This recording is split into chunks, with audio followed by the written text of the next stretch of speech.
When shouldn't you invest? That's going to be the topic of today's video.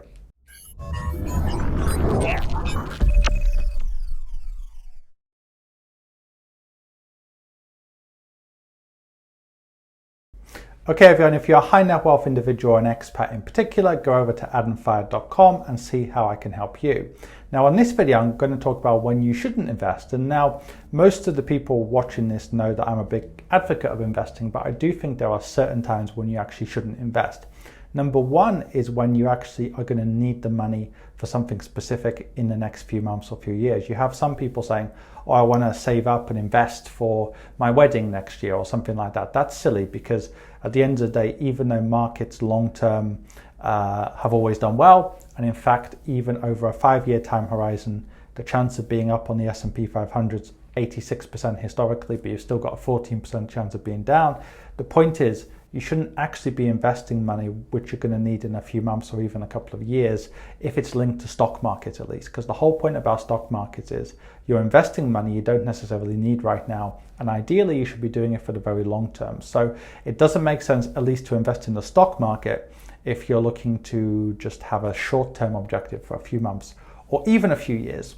I would say as a rule of thumb, you shouldn't put any money into the stock market which you don't need for, say, at least 5 years.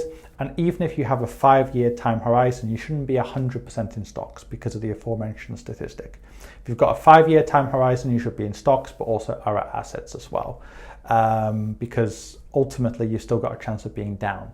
The stock market's more great when it comes to longer term investments because it's always had a great long-term track record, at least if you're investing in the market.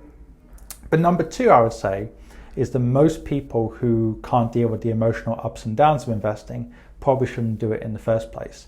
If you're the kind of person who would panic when the market goes down 30 or 50%, you should either not invest in the first place, or you should go for a very diversified, non-volatile portfolio. In other words, let's say you've only got 20% in stocks, but then you've got bonds, you've got many different types of assets. So your portfolio isn't going crazy up and down. It's kind of just going up a bit, going down a bit, but it's doing better than cash.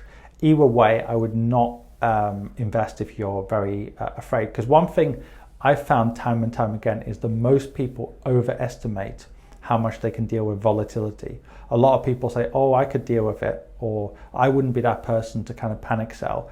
But then as soon as there is a volatile time, they tend to kind of log in a lot and they kind of panic and so on. So it's very much easier said than done to deal with volatility. So if you're not willing to actually see your stock portfolio go down 30, 50%, you shouldn't do it in the first place, because a good long-term investor knows that actually that's going to have no impact long-term. So for example, one of the best performing stocks on the S&P 500 is Berkshire Hathaway. It's actually one of the few stocks that's beaten the market for decades, although in the last 10 years it hasn't. But that's Warren Buffett's company and Charlie Munger's company. And the thing is, even that company, such an incredible track record, has had at least 3 periods where the stock's been down more than 50%.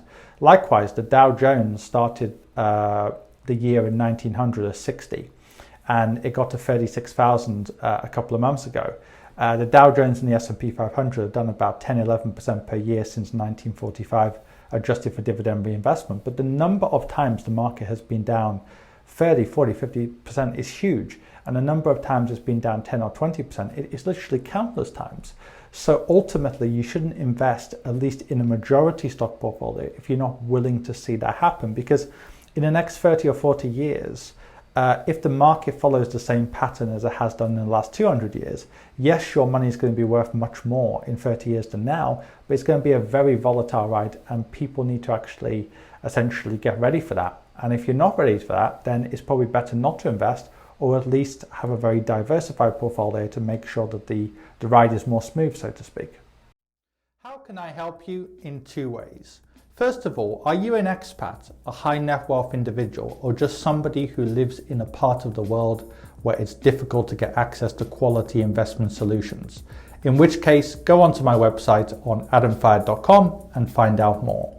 If you don't fit into any of those categories, then in which case there's a range of free material on my website, on this YouTube channel, and indeed on my Quora, where I get over 200 or have received over 231 million views in the last few years. And finally, if you want to actually read my thoughts in more detail, go onto Amazon and find my book on there.